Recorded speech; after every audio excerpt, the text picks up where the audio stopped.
لله نحمده ونستعينه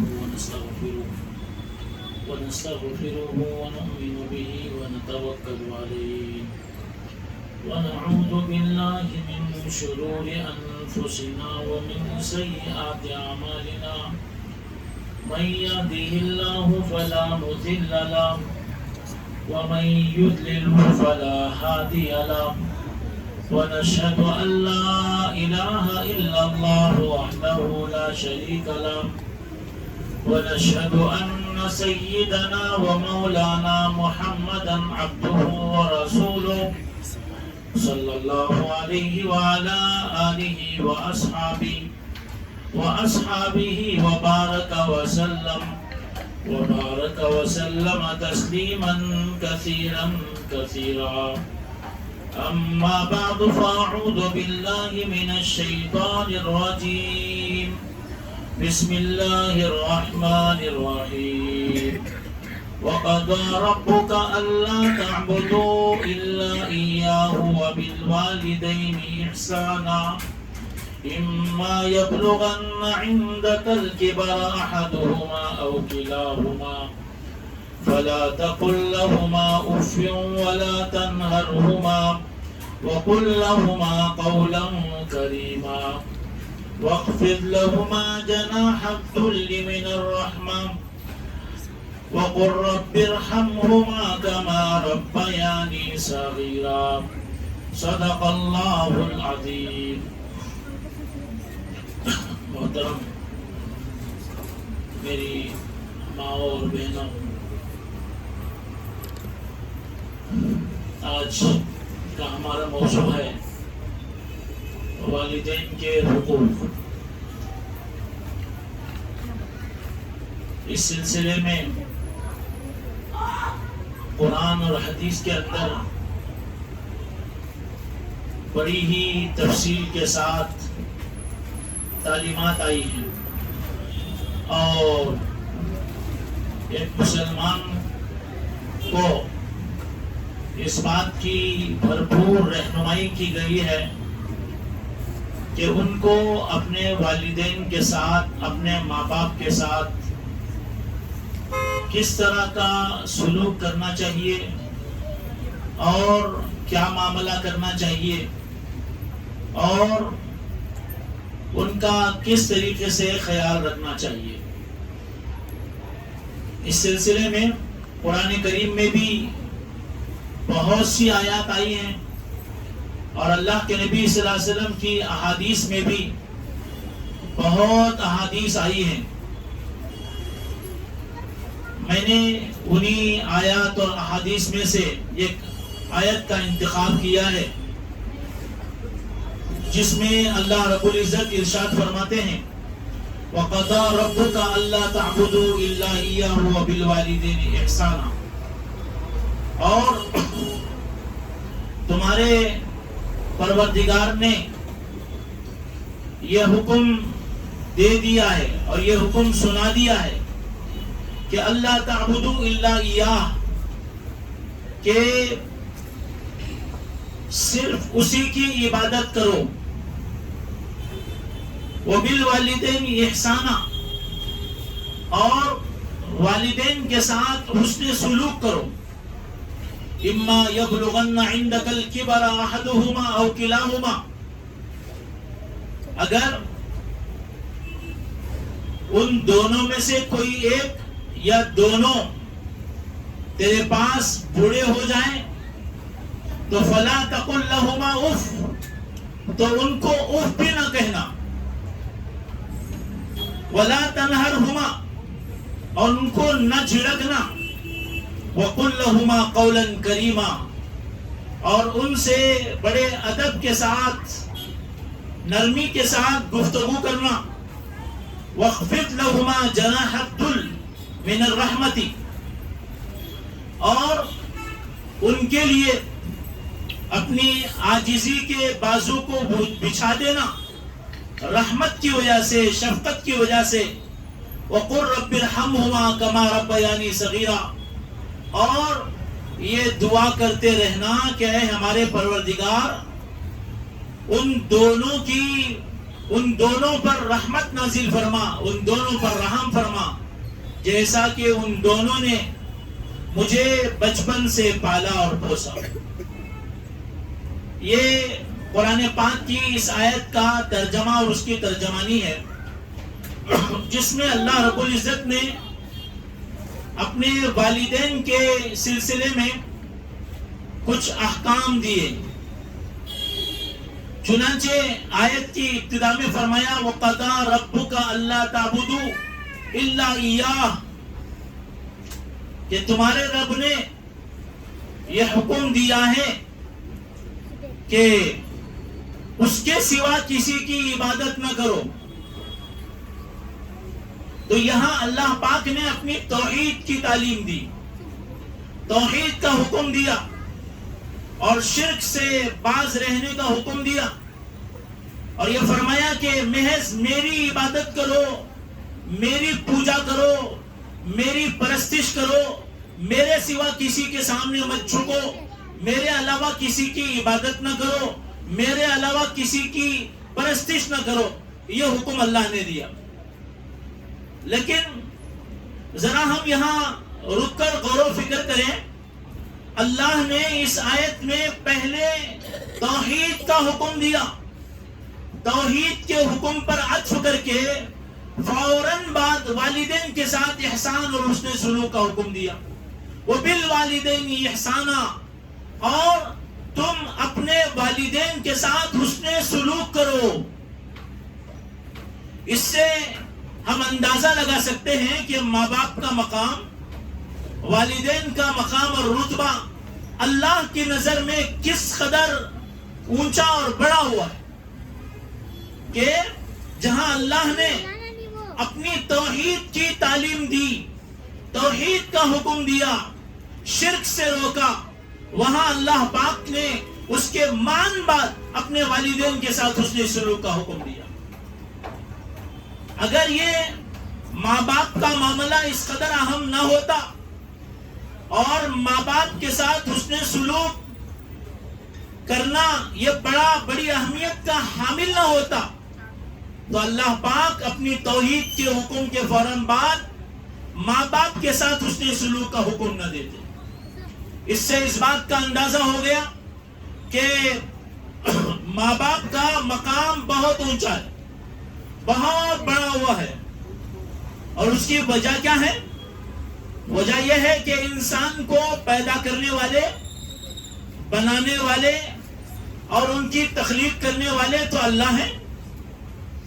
انسان کو اور ہر مخلوق کو پیدا کرنے والا اللہ ہے، لیکن اس پیدا کرنے کے لیے واسطہ اور ذریعہ اللہ نے والدین کو بنایا، ماں باپ کو بنایا۔ خالق تو وہی ہے، اللہ کی ذات، مالک تو وہی ذات ہے، اور پروردگار بھی وہی ہے، لیکن دنیا میں ایک انسان کے پیدا ہونے کا، آنے کا ذریعہ اللہ نے ماں باپ کو بنایا۔ اس لیے ان کا مقام بہت اونچا ہے اور ان کا درجہ بہت بلند ہے، اور ان کا مقام اتنا اونچا ہے کہ ان کی وجہ سے جس قدر رشتے جو جڑتے ہیں ان سب رشتوں کا پاس و لحاظ کرنا، اس کا شریعت میں اس کا حکم تاکیدی حکم دیا گیا۔ جتنے رشتے ہیں ان تمام رشتوں میں اہم ترین رشتہ ایک انسان کا جو انسان سے ہو سکتا ہے وہ ہے ماں باپ کے ساتھ ایک اولاد کا رشتہ، اس لیے کہ یہ اصل رشتہ ہے۔ رشتے دو قسم کے ہیں، ایک ولادت اور پیدائش کی بنیاد پر رشتہ ہوتا ہے، اور ایک وہ رشتہ ہے جو بعد میں چل کر کے ہوتا ہے، جو سحر یعنی سسرالی رشتہ ہوتا ہے۔ تو پہلا جو رشتہ ہوتا ہے وہ ماں باپ والا رشتہ۔ ایک بچہ جب دنیا میں پیدا ہوتا ہے تو جیسے ہی پیدا ہوا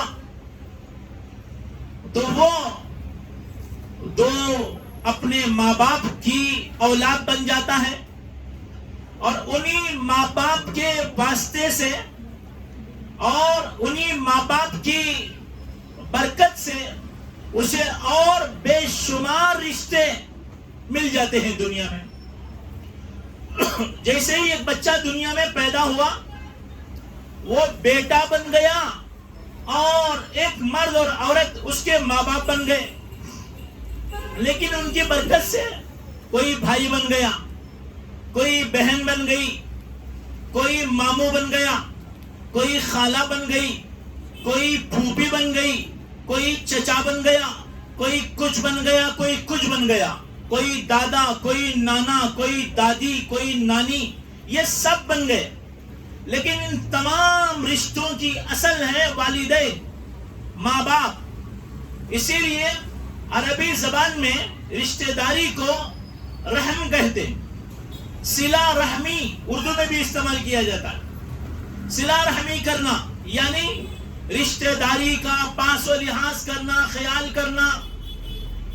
اور اس کے مقابل میں ہے قطع رحمی, رشتہ داری کو ختم کرنا اور اس کا پاس و لحاظ نہ کرنا, اسے کاٹ دینا, ختم کر دینا, اس کے حقوق کا ادا نہ کرنا. یہ جو صلہ رحمی ہے یا قطع رحمی ہے, اس میں جو لفظ رحم ہے وہ رحم کیا ہے؟ رحم کے معنی ہے جو ماں کے پیٹ کا وہ حصہ جس میں بچہ پلتا اور بڑھتا ہے, جہاں بچہ ہوتا ہے اس حصے کو رحم مادر کہا جاتا ہے. اسی رحم مادر کی طرف نسبت کر کے اور اسی کو کہا جاتا ہے صلہ رحمی, یعنی رشتہ داری کا پاس و لحاظ کرنا, رشتہ داری کو جوڑنا. تو رحم کے معنی ماں کے پیٹ کا وہ حصہ جس میں بچہ اندر پلتا ہے اور اسی کی بنیاد پر جب دنیا میں آتا ہے تو بے شمار رشتے اس کے قائم ہو رہے. اصل رشتہ اصالتاً اس کا جو رشتہ ہے وہ ماں کے ساتھ ہے, باپ کے ساتھ, اس لیے کہ وہ باپ کا جز ہے اور ماں کا جز ہے. ان دونوں کا جز اور حصہ ہے, لیکن ان دونوں کی برکت سے اور بہت سے رشتے اسے مقدر جو میسر آ جاتے.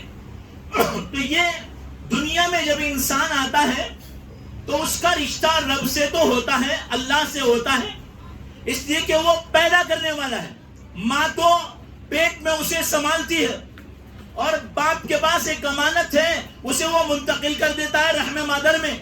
اور ماں جو ہے وہ اللہ تبارک و تعالیٰ جو بچے کو پیدا کر رہے ہیں اسے سنبھال کے بس پیٹ میں رکھ لیتی ہے, لیکن اس کے اندر کیا ہو رہا ہے اس کا اسے کوئی پتہ نہیں. دنیا میں کسی کو کوئی خبر نہیں وہاں کیا ہو رہا ہے. ایک قطرہ جا رہا ہے اور اس کو اللہ پاک ایک زبردست, خوبصورت, شاندار, صلاحیتوں والا, عقل والا, فہم والا, آنکھوں والا, کان والا, ناک, ہاتھ, پیر والا اور مختلف اعضاء والا ایک خوبصورت انسان بنا کر کے اسے اللہ نکال دیتے. اب جب یہ بندہ, یہ بچہ دنیا میں آتا ہے تو اس کا رب سے تو رشتہ ہے ہی, لیکن سب سے پہلے اس کا رشتہ ہوتا ہے اپنے ماں اور باپ سے. تو یہ ماں باپ کا رشتہ وہ عظیم ترین رشتہ ہے جو سب سے پہلے قائم ہوتا ہے اور سب سے اصل اور عظیم رشتہ. اس لیے اسلام میں اس رشتے کی بڑی عظمت ہے. قرآن پاک میں کئی جگہوں پر اللہ نے صلہ رحمی کا, رشتہ داری کے خیال کا ذکر فرمایا, حکم دیا.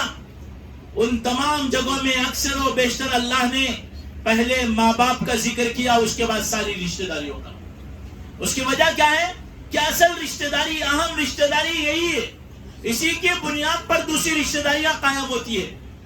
اگر دنیا میں ہو سکتا ہے کسی کی ماں, کسی کا بھائی نہ ہو اور کسی کی بہن نہ ہو, بیوی نہ ہو, کسی کا شوہر نہ ہو, خالہ نہ ہو, چچی نہ ہو, چچا نہ ہو, لیکن ماں باپ کے بغیر وہ آ نہیں سکتا.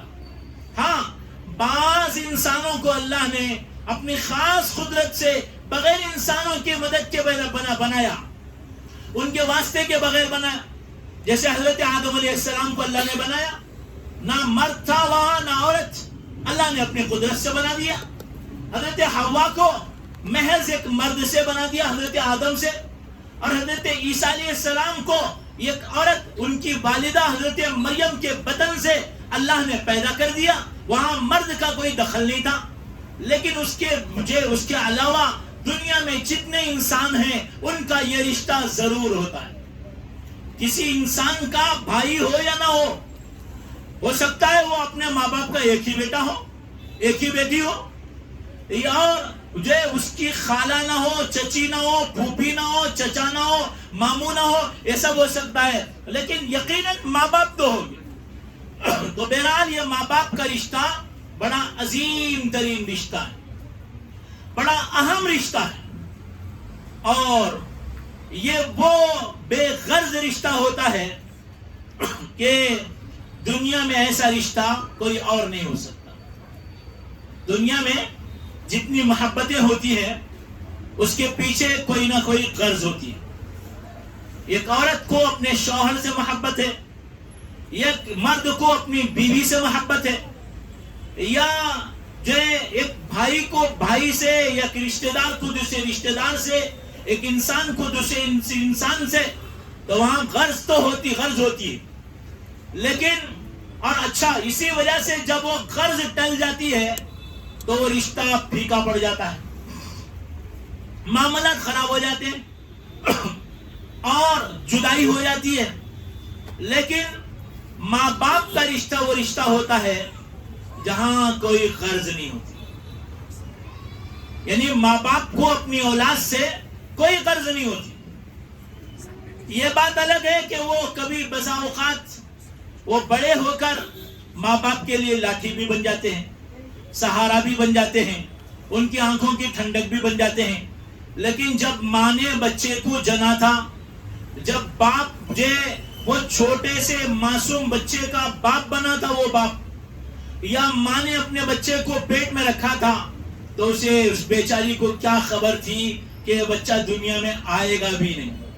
کئی دفعہ ایسا ہوتا ہے کہ بچہ دنیا میں آنے سے پہلے مر جاتا ہے.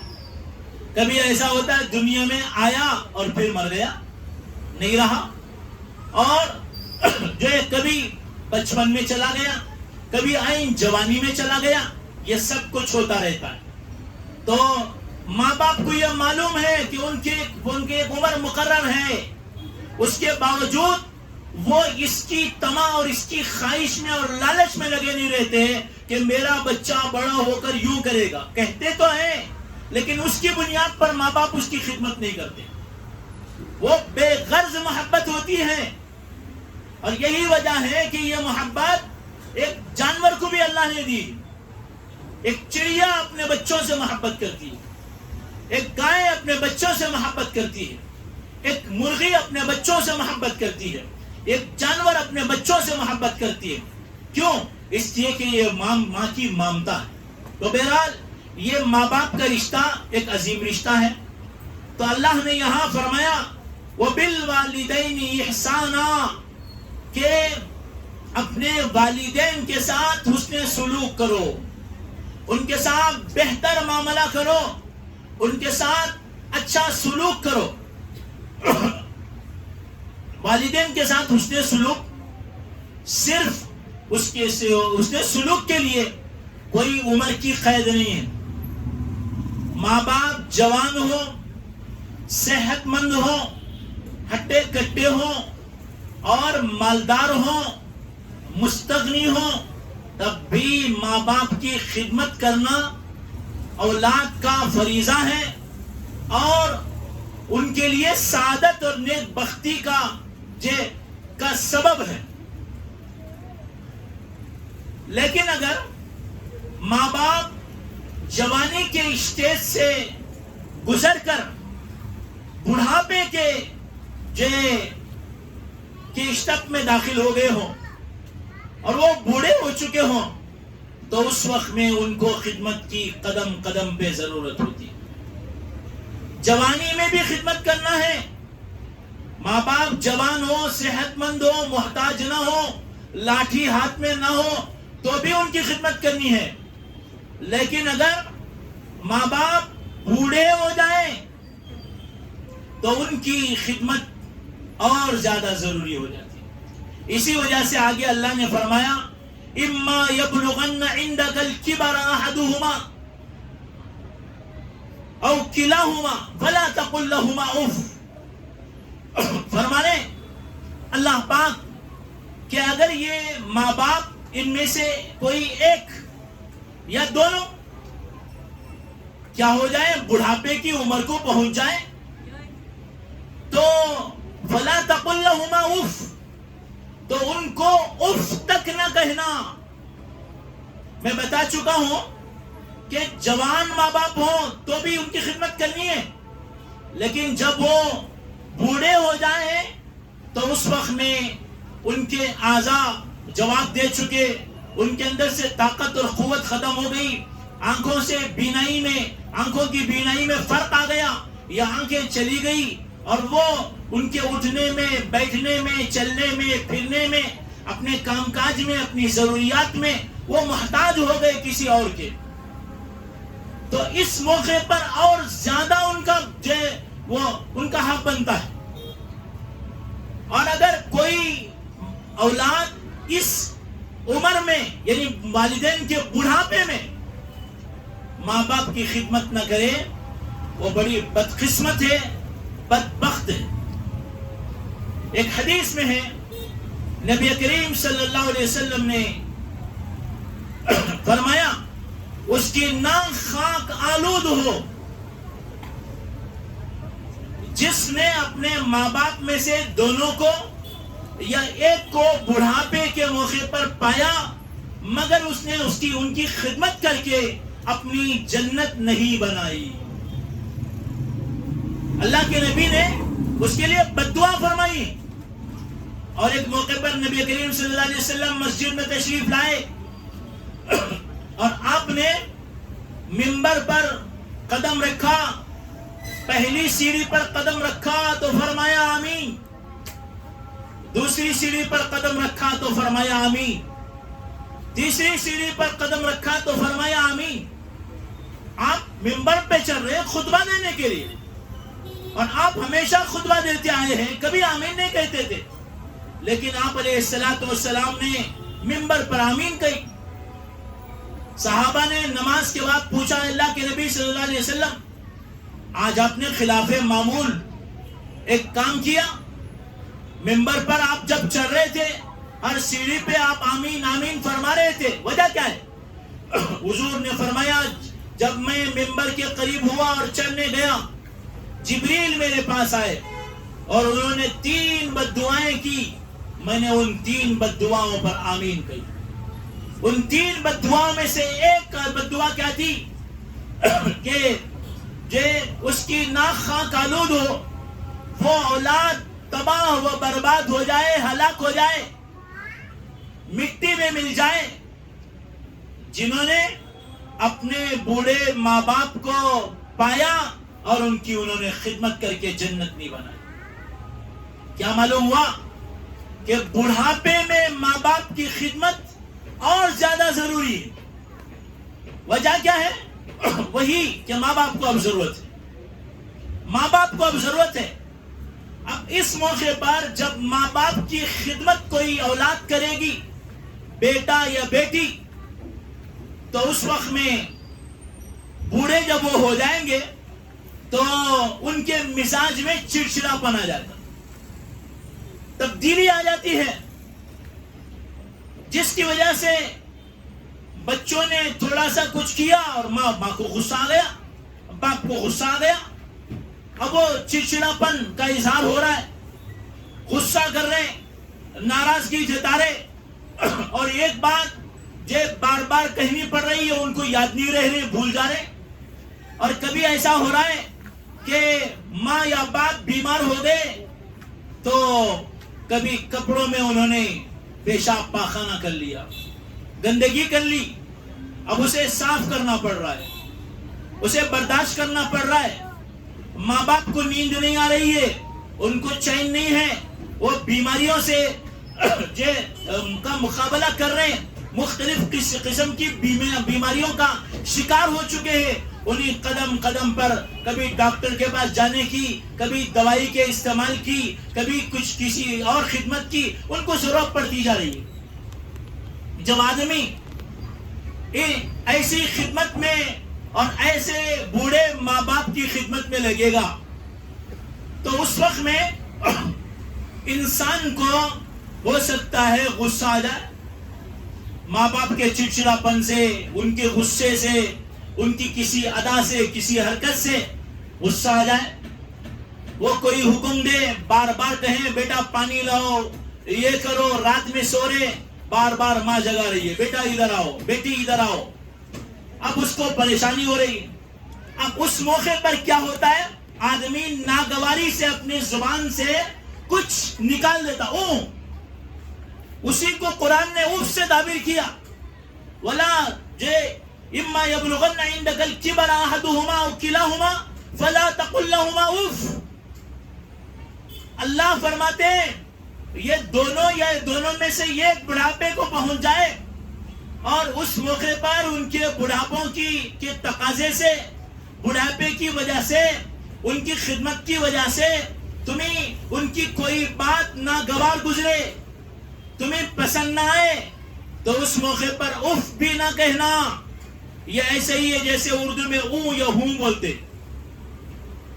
ماں نے پکارا, ایک بار گیا, اس کے بعد دوبارہ ماں نے پکارا, پھر گیا, سہبارہ پکارا, پھر گیا, اب اور پکار رہی ہے. اب سوچتا ہے کیا پریشانی, یہ کیا پریشانی نہیں, بس اوں کہہ دیا. یعنی ایک ناگواری کا اظہار, غصے کا اظہار اور ناپسندیدگی کے اظہار کے لیے زبان سے ایک لفظ نکل گیا. اللہ فرماتے ہیں خبردار یہ لفظ بھی نہ نکالو. تمہاری ماں, تمہارا باپ وہ تمہیں بلا رہے, ان کی خدمت کی ضرورت پڑ رہی ہے. ہو سکتا ہے پیشاب پاخانہ صاف کرنے کی ضرورت پڑے, ہو سکتا ہے ان کے لیے رات میں جاگنا پڑے, ان کے لیے مشقت اٹھانا پڑے, تکلیفیں سہنا پڑے. ایسے موقع پر خبردار اف نہ کہنا, اف نہ کہنا. اس لیے کیوں, اس لیے کہ ایک موقع تھا, اللہ نے آگے چل کے یاد دلایا ہے, جب ہم بھی ایسے ہی تھے, جب ہم بھی ایسے ہی تھے. آج اولاد جوان ہو گئی, ماشاءاللہ تنو من, تندرست, صحت مند, خوبصورت, جوانی کے تقاضے, عیاشی کے تقاضے اور شوق اپنے سب کچھ اس کے اندر ہیں, اس کے خواب ہیں, اس کے خیالات ہیں, سب کچھ ہے. لیکن ایک زمانہ تھا یہی بچہ ماں کے پیٹ سے نکلا, پیدا ہوا اور وہ پیشاب کر لے رہا ہے, پاخانہ کر لے رہا ہے, کبھی قے کر لے رہا ہے, لیکن ماں ہے کہ اسے صاف کر رہی ہے.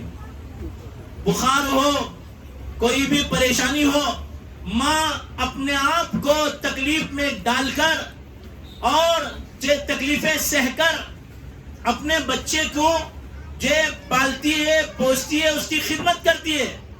لیکن اس موقع پر ماں کبھی اف نہیں کرتی, او نہیں کرتی. ایک واقعہ لکھا ہے کتابوں میں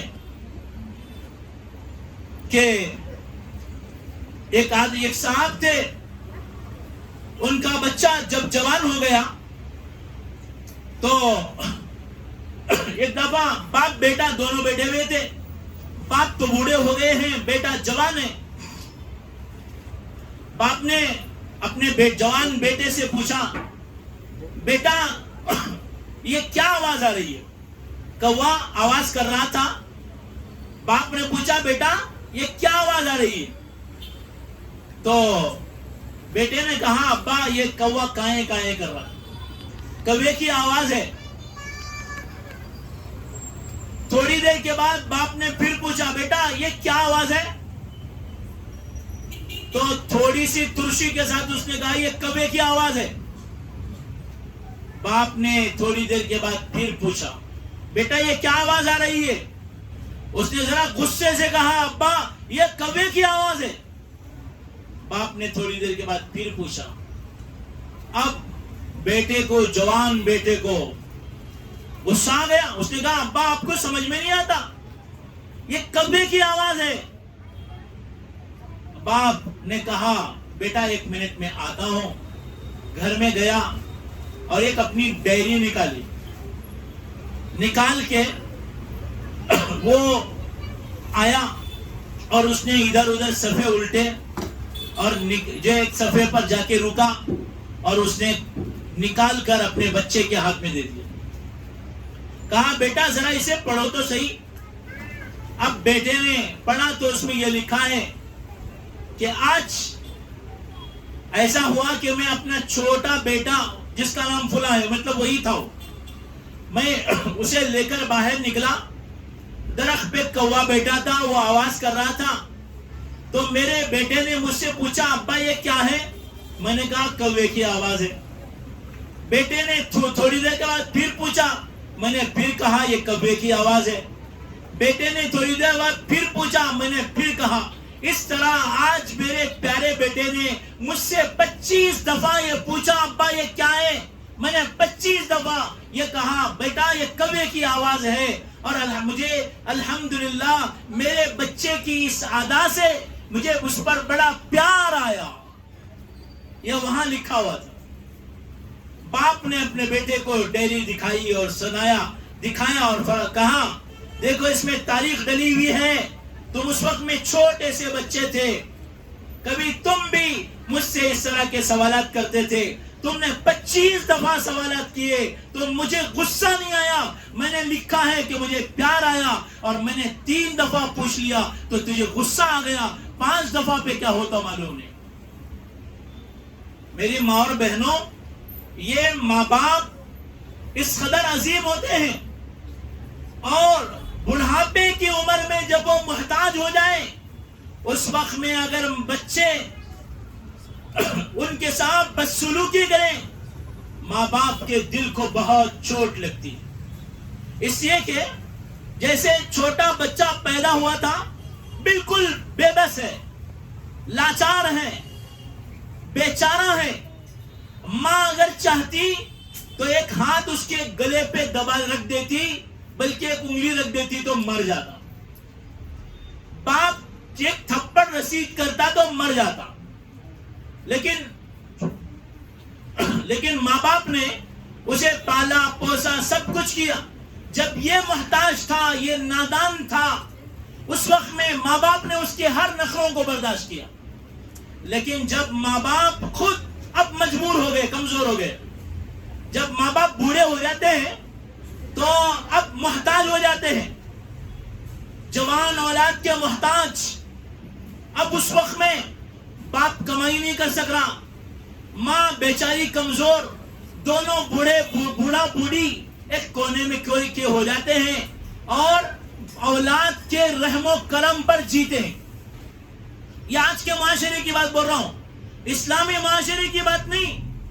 اسلامی معاشرہ یہ ہے کہ اسلامی معاشرے میں یہ ہوتا ہے کہ ماں باپ کو سر پہ بٹھایا جاتا ہے. ایک دفعہ ایک صحابی اللہ کے نبی صلی اللہ علیہ وسلم کی خدمت میں آئے اور انہوں نے کہا کہ اللہ کے نبی صلی اللہ علیہ وسلم میری ماں بیمار ہے, نہایت کمزور ہے, اور میری ماں نے کو شوق ہوا کہ وہ عمرہ کرے یا حج کرے. تو میں نے اسے ٹوکری میں بٹھایا اور میں نے اپنے سر پہ اسے رکھا اور میں نے اسے اٹھا کر حج کروا دیا یا عمرہ کروا دیا. کیا میں نے حق ادا کر دیا اپنے ماں باپ کا؟ نبی کریم صلی اللہ علیہ وسلم نے فرمایا کہ تو نے اپنی ماں کے پیٹ میں جو اندر یہ کروٹ لی ہے اس کا بھی تو نے حق ادا نہیں کیا. یا یہ فرمایا کہ تو نے اپنی ماں کے پیٹ میں جو ایک سانس لی ہے اس کا بھی تو نے حق ادا نہیں کیا. اسلام یہ تعلیم دیتا ہے کہ تم اگر ماں باپ کو کھلا رہے ہو, ماں باپ کے لیے گھر کا انتظام کر رہے ہو, ماں باپ کی دوائیوں کا نظم کر رہے ہو, ماں باپ کو کھلاتے پلاتے ہو, گھماتے ہو, ان کی خدمتیں کرتے ہو, ان کی ضرورتیں پوری کرتے ہو, تو تمہارا ان پر کوئی احسان نہیں ہے، بلکہ اگر تم پوری زندگی ان پر احسان کرتے رہو تو بھی تمہیں ان کے تھوڑے بہت احسان کا تم صلہ نہیں دے سکتے۔ اللہ کے نبی صلی اللہ علیہ وسلم نے فرمایا کہ کوئی بیٹا کسی باپ کا، اپنے باپ کا حق ادا نہیں کر سکتا ہے الا یہ کہ وہ اپنے باپ کو کسی کا مملوک اور غلام پائے اور وہ اسے خرید کر آزاد کر دے۔ یعنی آج کے زمانے میں تو غلام نہیں، غلامی کا دور نہیں ہے، اس زمانے میں غلامی کا دور تھا۔ اب غلام کا مطلب ایک شخص اس کا مالک ہوتا تھا تو اسے خرید کر آزاد کر دینا، گویا کہ اسے ایک نئی زندگی دینا۔ حضور فرما رہے ہیں اگر یہ کرے تو ہو سکتا ہے تھوڑا بہت حق اس نے ادا کیا، لیکن اس کے علاوہ ماں باپ کا حق ادا کرنے کی کوئی شکل نہیں۔ اس لیے میری ماں اور بہنوں، ماں باپ کی دولت اور نعمت اگر ہمیں حاصل ہے، ہمیں ان کی قدردانی کرنی ہے۔ وہ عورتیں ہوں، وہ مرد ہوں، وہ بیٹے ہوں اور یا بیٹیاں ہوں، کوئی بھی ہوں، ان سب پر ماں باپ کا حق ہے۔ انہیں چاہیے کہ اپنے ماں باپ کا خیال کریں، اور خصوصیت سے بوڑھے ماں باپ کا۔ اسی لیے اللہ پاک نے قرآن میں یہاں فرمایا جب بڑھاپے کی عمر کو پہنچ جائے دونوں یا ان میں سے ایک، تو اس وقت میں انہیں اف بھی نہ کہنا، یعنی ان کی طرف سے چاہے کتنی تکلیف ہو جائے لیکن تم ان پر ایک جملہ بھی ان کی ان تکلیفوں کے مقابلے میں کراہت کا، ناپسندیدگی کا نہ کہنا۔ فرماتے ہیں وَلَا تَنْهَرْهُمَا، ان کو جھڑکنا نہیں۔ ہمارے معاشرے میں جھڑکنا تو ہے ہی، گالم گلوچ بھی کیا جاتا ہے، ماں باپ کو مارنے کے تک واقعات ہیں۔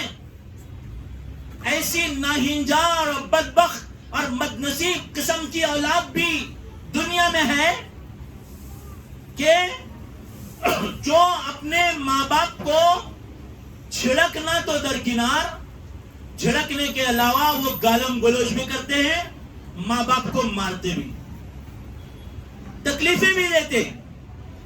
اور بعض ایسے بدقسمت بھی ہوتے ہیں کہ تھوڑی سی جائیداد کے لیے، تھوڑے سے پیسے کے لیے اپنے ماں باپ کو قتل بھی کر دیتے ہیں۔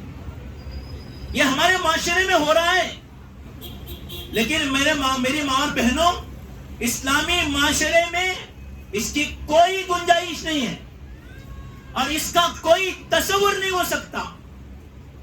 یہاں تو ماں باپ کا وہ مقام ہے کہ ایک مرتبہ اللہ کے نبی صلی اللہ علیہ وسلم صحابہ کے ساتھ تھے، کسی جنگ کا موقع ہے، نبی کریم صلی اللہ علیہ وسلم تشریف فرما ہے، صحابہ نے دیکھا ایک خاتون ادھر سے آ رہی،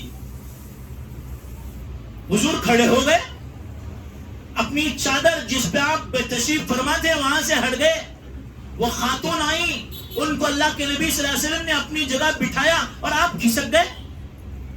صحابہ کو حیرت ہوئی کہ عورت آخر کون ہے، اس کا مقام کیا ہے کہ اللہ کے نبی اپنی جگہ سے اٹھ کر اپنی چادر پر اسے بٹھا رہے۔ صحابہ نے ایک دوسرے سے پوچھنا شروع کیا، کسی نے بتایا یہ آپ کی رضائی امی ہے، یعنی وہ والدہ جنہوں نے دودھ پلایا۔ اب میری ماں اور بہنوں ذرا سوچو، جس ماں نے 9 مہینے ہم کو اپنے پیٹ میں رکھا، پالا پوسا، اور ہم نے ایک ایک کروٹ جو لی ہوگی اس کی وجہ سے ان پر جو بیتی ہوگی ہم اس کا تصور نہیں کر سکتے۔ اور اس کے بعد اس نے 2 سال دودھ پلایا، تکلیفیں سہی، پوری زندگی انہوں نے اپنی راحت کو ہماری راحت کے لیے قربان کر دیا۔ لیکن آج کی اولاد ایسی ہے کہ اپنے ماں باپ کو جو برا بھلا کہتی ہے، ان کو آنکھ دکھاتی ہے، ان کے ساتھ بدتمیزی کرتی ہے، ان کے ساتھ برا سلوک کرتی ہے، ان کے ساتھ گالم گلوچ کرتی ہے، ان کو بعض لوگ مارتے بھی ہیں، اور بعض بدقسمت قسم کے لوگ اپنے ماں باپ کو قتل بھی کر دیتے ہیں جائیداد کے حصول کے لیے، معمولی سے مفادات کے لیے۔ اس لیے اللہ نے فرمایا وَلَا تَنْهَرْهُمَا، ان کو جھڑکو نہیں، ان کے ساتھ جھڑک کر بات نہ کرو، وَقُلْ لَهُمَا قَوْلًا كَرِيمًا، اور ان کے ساتھ بڑی نرم گفتگو اور بڑی بہتری کے ساتھ بڑے ادب کے ساتھ گفتگو کرو۔ ایک صحابی فرماتے ہیں کہ ماں باپ کے ساتھ ایسے گفتگو کرنا چاہیے جیسے ایک مجرم قصوروار غلام یہ جو ہے ظالم آقا کے سامنے عاجزی کرتا ہے۔ یہ غلام ہو، اس نے جرم کر دیا ہو، کوئی گناہ کر دیا ہو، اور وہ کسی ایسے آقا کے سامنے ہو جو ظالم ہو، بڑا تیز ہو، بڑا سخت ہو، ذرا سوچئے اب وہ غلام کی کیا حالت ہوگی۔ تو صحابی فرماتے ماں باپ کے ساتھ جو گفتگو اور ان کے ساتھ معاملہ ایسا کرنا چاہیے جیسے ایک مجرم غلام اپنے ظالم آقا کے سامنے یا تیز قسم کے آقا کے سامنے وہ معاملہ جو گفتگو کرتا ہے۔ آج ہمارا کیا حال ہے کہ ہم اپنے ماں باپ کے ساتھ بہت ہی بدتمیزی کے ساتھ گفتگو کرتے ہیں۔ یہ بات الگ ہے کہ ماں باپ اپنی وسعت ظرفی کی وجہ سے اور اپنی محبت اور شفقت اور رحمت کی وجہ سے ہم سے بہت گھل مل جاتے ہیں، پیار کرتے ہیں، اور ہماری جو الٹی کو بھی وہ سیدھی مان لیتے ہیں اور ہماری بدتمیزیوں کو بھی برداشت کر لیتے ہیں، لیکن یہ اولاد کے لیے یہ روا نہیں ہے اور یہ ان کے لیے مناسب نہیں ہے کہ وہ اپنے ماں باپ کے ساتھ اس طرح کا سلوک کرے۔ آگے فرماتے ہیں وَاخْفِضْ لَهُمَا جَنَاحَ الذُّلِّ مِنَ الرَّحْمَةِ، اور ان کے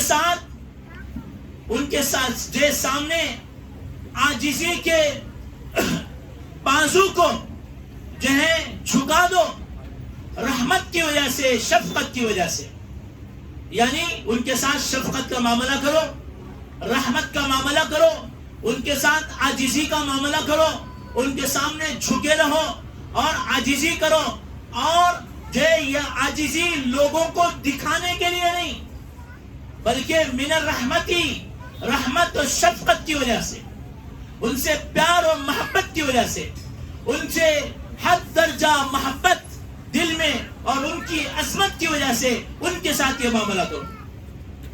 آگے فرماتے ہیں وَقُلْ رَبِّ ارْحَمْهُمَا كَمَا رَبَّيَانِي صَغِيرًا، اور یہ دعا کیا کرو کہ اے ہمارے پروردگار ان دونوں کی پر ایسے رحمت فرمائیے، ایسے رحم فرمائیے جیسا کہ ان دونوں نے مجھے بچپن سے پالا تھا۔ گویا کہ اللہ پاک نے یہاں دعا کرنے کا حکم دے کر یہ بات بتا دی کہ تم چاہے جتنی اپنے ماں باپ کی خدمت کر لو، ان کے ساتھ جتنے عاجزی کر لو، جتنا حسن سلوک کر لو، ان کا حق تم ادا نہیں کر سکتے۔ جو کچھ بھی تم کر لو، ماں باپ کا حق نہیں ادا کر سکتے۔ ایک شخص ماں باپ سے بڑی عاجزی سے گفتگو کرتا ہے اور ان کے ساتھ عاجزی کے ساتھ رہتا ہے، چلنے پھرنے مخاطبت ہر چیز میں عاجزی، نرمی، پیار، محبت، شفقت، رحمت کا معاملہ کرتا ہے، اور ان کے لیے اپنی جان، اپنا مال سب کچھ قربان کرتا ہے۔ اس کے باوجود قرآن کہتا ہے، اللہ پاک فرماتے ہیں کہ حقیقت یہ ہے کہ تم اپنے ماں باپ کا حق ادا نہیں کر سکتے۔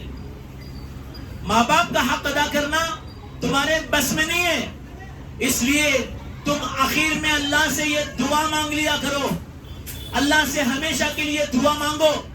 یہ دعا ماں باپ کی زندگی میں بھی مانگنا ہے، ماں باپ کی زندگی کے بعد، ان کی موت کے بعد بھی۔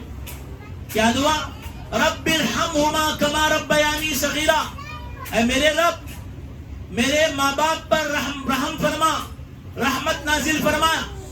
رحمت ایک جامع کلمہ ہے عربی زبان کا، اس کے اندر دین اور دنیا کی دونوں سعادتیں، بھلائیاں اور خیر اس کے اندر آ گئے۔